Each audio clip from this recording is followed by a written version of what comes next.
Bonjour et bienvenue dans cet épisode de Fait Maison et Fait avec Passion. Aujourd'hui, je vous montre comment je vais fabriquer cette boîte d'affichage de messages lumineux à partir de zéro. Oui, on part de zéro, les fichiers informatiques, la découpe, la mise en place, l'assemblage, la peinture, l'électricité à l'intérieur pour mettre les LED.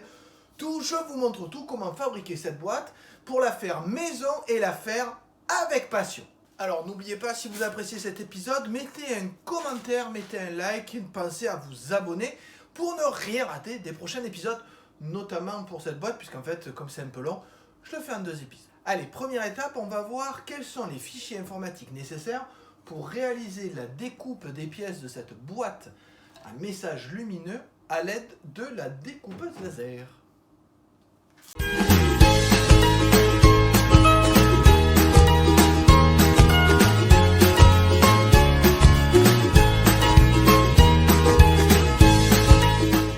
Donc effectivement, pour pouvoir faire cette enseigne de signalisation, je vais d'abord créer une boîte. Et pour créer une boîte, je vais aller sur un site internet que vous connaissez peut-être, box.py.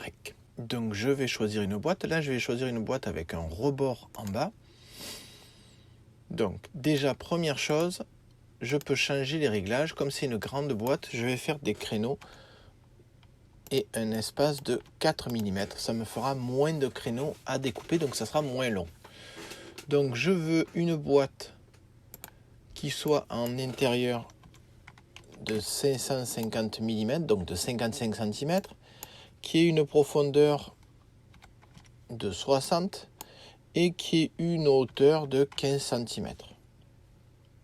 On va peut-être mettre une hauteur de 20 cm, ça sera pas plus mal. Donc l'épaisseur de mon matériau sera de 3 mm par défaut.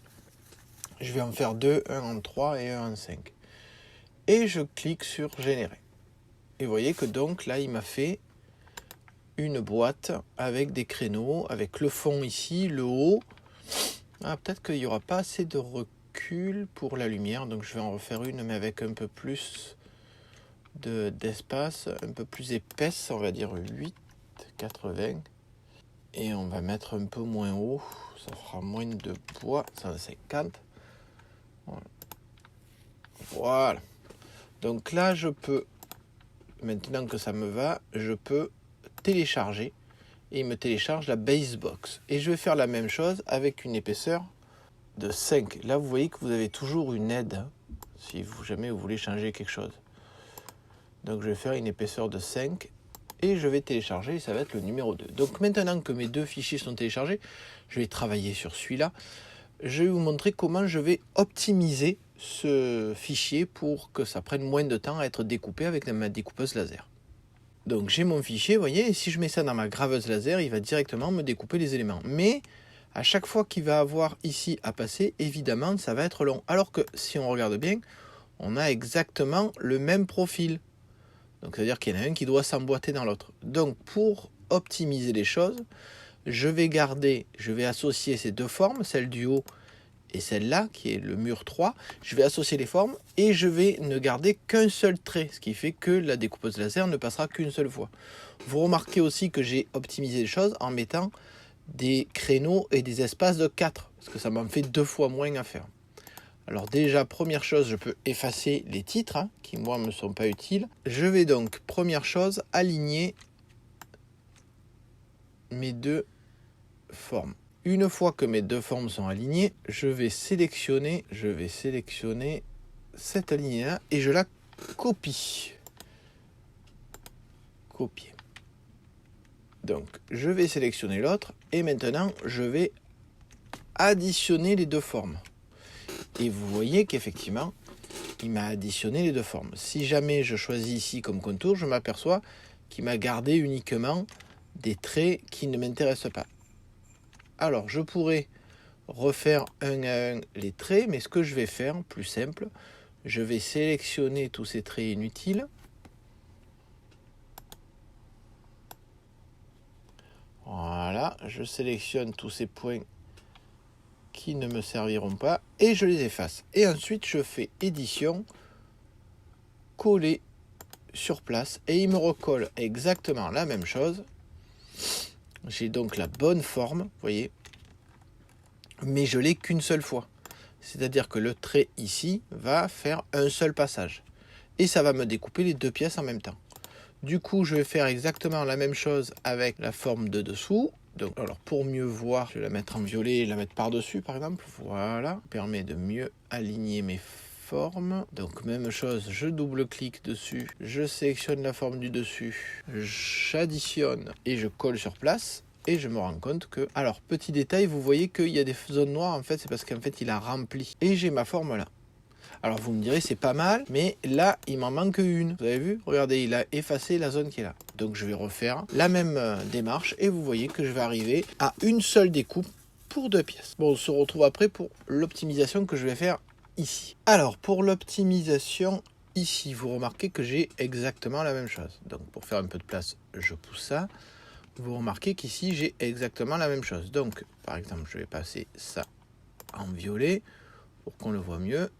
Et donc, là, je peux facilement faire la même chose, c'est-à-dire que je peux aligner mes éléments pour qu'ils soient sur la même découpe l'un de l'autre. Donc, une fois que ça c'est fait, je vais pouvoir, pareil, sélectionner ça, sauf que vous remarquez que j'arriverai qu'à la moitié. Sauf si je prends celui-là et que je l'aligne ici. Du coup, vous remarquerez que là,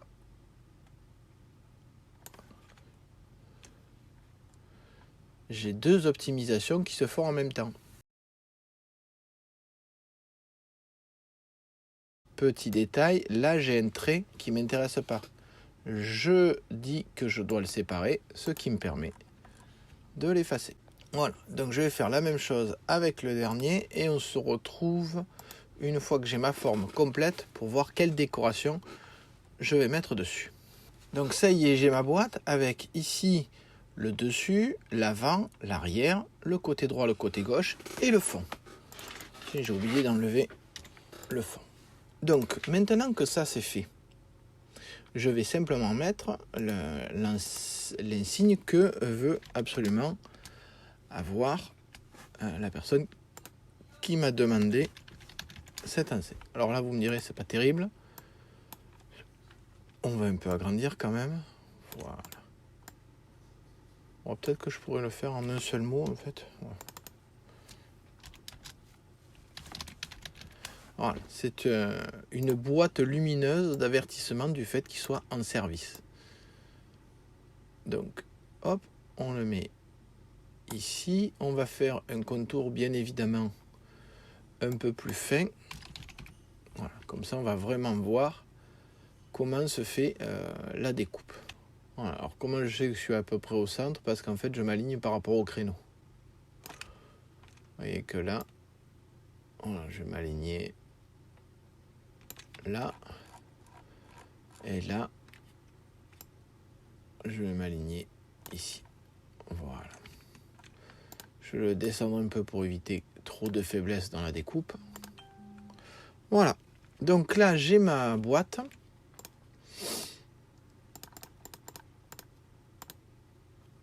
Hop, on va dégrouper. Voilà. J'ai mon fichier qui est prêt pour la découpe. À un détail près, il faut que je transforme ce texte en chemin, parce que je rappelle que maintenant que c'est un chemin, la graveuse laser va pouvoir le suivre, alors qu'avant, quand c'était une police, il ne pouvait pas le reconnaître. Donc on va passer maintenant sur la découpe de la boîte. Alors ça y est, je suis passé dans mon garage. Alors vous remarquez que j'ai un léger décalage ici, pour la simple et bonne raison que ma planche est très grande, qu'elle dépasse et qu'elle touche, et donc j'ai été obligé de laisser un peu d'espace. Donc on va mettre en route la découpe de cette boîte et après je vous montre la suite du traitement qui lui est réservé. Au cas où vous poseriez la question de combien de temps va prendre cette découpe, c'est écrit là 1h30. Ouais, donc je me demande si j'aurais pas mieux fait de faire la boîte à la découpe à la main et de faire que le texte en découpe laser. Bon, on verra bien. Alors ça me paraissait bizarre le 1h30, puis d'un coup je me suis rendu compte que là c'est écrit en mode remplir. Donc ça va pas du tout en mode remplir, c'est beaucoup trop long. En fait c'est juste en mode line. Donc j'ai enlevé ce qui a déjà été fait, à savoir le violet. j'ai remis à 0 et je peux redémarrer. Voilà, et là du coup il en a pour 13 minutes.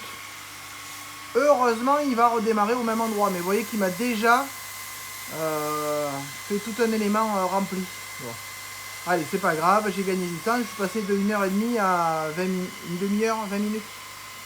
Bon, on se voit quand c'est fini. Donc toujours surveiller ce qu'on a déjà mis, parce qu'en fait il se trouve que Lightburn se souvient des paramètres qu'on a mis en fonction des couleurs. Et moi j'utilise les couleurs pour des découpes différentes.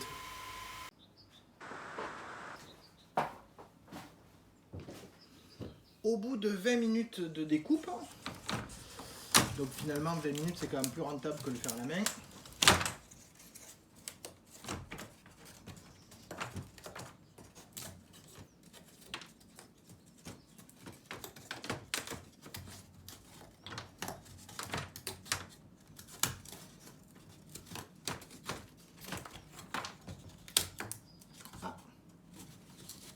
On voit que le contreplaqué n'était pas tout à fait droit, parce qu'il y a des endroits où c'est pas bien passé à travers.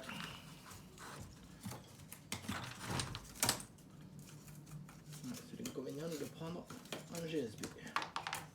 Faut que je me trouve, si jamais vous avez des idées, il faut que je me trouve un fournisseur de contreplaqué en service. Voilà.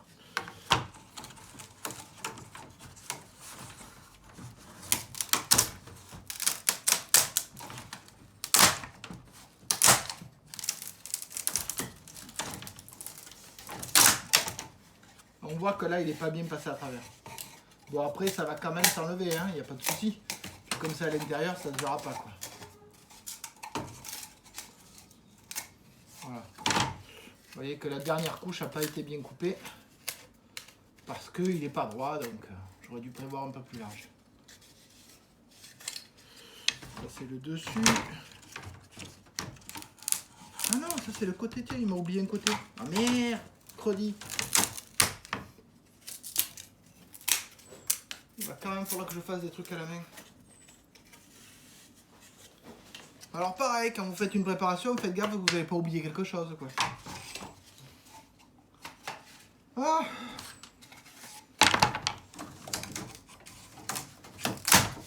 Bon, je corrige ça pour mes côtés, hein, parce que j'ai oublié une ligne là.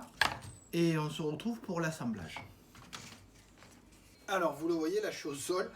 Parce qu'évidemment, avec le laser et le fait que j'ai pas encore rangé totalement mon garage, comme ça se voit ici, j'ai pas beaucoup de place pour faire l'assemblage. Donc j'ai assemblé les différents éléments après avoir découpé ce qu'il fallait là où il manquait une pièce, bien évidemment. Je vais utiliser de la colle à bois pro qui résiste à l'humidité. Et en fait, je vais en profiter pour le mettre ici tout le long. On va mettre une bonne couche, laisser sécher. Vous remarquez que j'ai pas encore mis le fond, parce qu'en fait, dans ce fond, il va y avoir les LED. Donc je vais les mettre après. Donc là, l'assemblage avec de la colle. Du coup, en attendant que ça sèche, je vais pouvoir déjà préparer ici la zone qui va être opacifiée. Alors pour ce faire, je mesure. Là, j'ai à peu près 51 cm, en dépassant un peu de chaque côté, même 52, allez, admettons. Et en hauteur, j'ai 9 cm, on va dire 10, voilà, 10 cm pour être sûr. Donc je vais prendre un plexi, justement, il me reste un morceau de notre projet qui fait, combien il fait? Ben, il fait 10 cm, c'est parfait. Je vais en prendre une mesure de 52 cm, je vais le découper et je vais le poncer. Alors pourquoi le poncer? Parce que ça va le rendre opaque et il va mieux diffuser la lumière. Si c'est pas suffisant, je pourrais toujours coller dessus du papier calque pour le rendre encore plus diffusant. L'idée c'est d'avoir ici quelque chose qui diffuse la lumière, ce qui permet qu'on ne voit pas les LED qui seront sur le côté qui est ici. Ça sera une lumière qui sera plus homogène.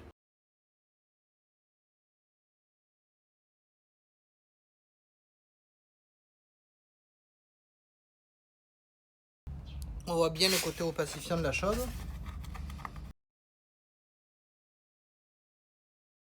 Ça y est, tous les éléments ont été découpés pour obtenir cette boîte. Dans le prochain épisode, je vous montre les différentes étapes pour mettre en place l'éclairage au niveau de la boîte. Et bien entendu, on verra aussi les finitions avec la peinture un peu particulière de ce projet. J'espère que cela vous a plu et je vous dis à bientôt pour le prochain épisode de Fait Maison et fait avec passion. Et si vous voulez mettre un commentaire, un like, vous abonner, n'hésitez surtout pas. Je l'ai déjà dit, ou c'est pas trop grave de répéter sur YouTube. Bon, au revoir et à bientôt.